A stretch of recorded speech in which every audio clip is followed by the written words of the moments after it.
hot video cái linh tực là một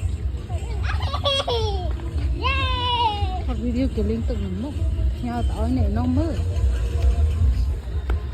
ai à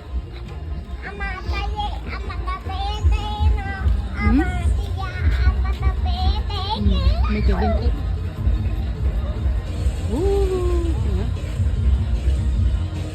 cái cầm ơi cái chợ chứ giặt đường xăm đường vô từ lúc cái bàn này